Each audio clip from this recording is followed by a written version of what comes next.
মহিলা নেত্রীরা নিখোঁজ।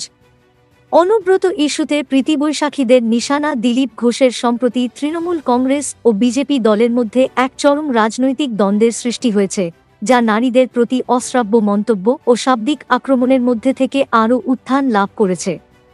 এই সংঘর্ষের কেন্দ্রবিন্দু হয়ে উঠেছে খড়গপুরের একটি রাস্তা উদ্বোধন অনুষ্ঠান, যেখানে বিজেপির রাজ্য সভাপতি দিলীপ ঘোষকে মহিলাদের বিরুদ্ধে অপমানজনক মন্তব্য করার কারণে সমালোচনা করা হয়েছে।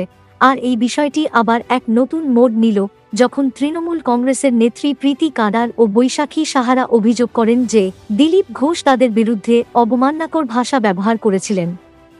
মহিলা তৃণমূল কর্মীদের প্রতিবাদ এ প্রসঙ্গে খড়গপুরের মহিলা তৃণমূল কর্মী প্রীতি ও বৈশাখীর মন্তব্য ছিল তীব্র ও সরাসরি।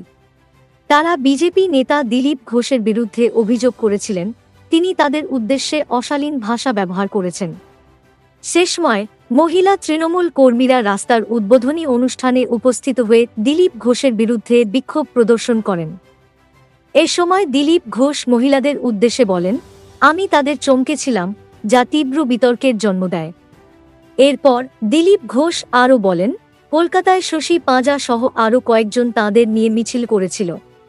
আমি প্রশ্ন করতে চাই, ওই মহিলা নেত্রীরা এখন কোথায়? পুলিশ কর্মীদের মা বোনেরা কি মহিলাদের মধ্যে পড়েন না?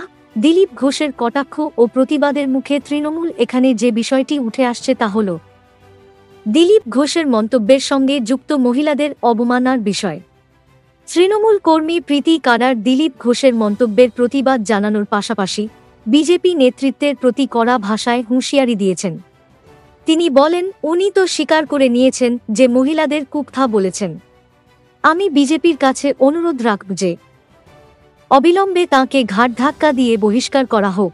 এই বিতর্কের মধ্যে তৃণমূল কাউন্সিলর প্রদীপ সরকারও দিলীপ ঘোষের বিরুদ্ধে আরও এক ধাপ এগিয়ে গেছেন। তিনি বলেন, যে ব্যক্তি মহিলাদের কুকথা বলে তাঁকে বিজেপি থেকে বহিষ্কার করা উচিত।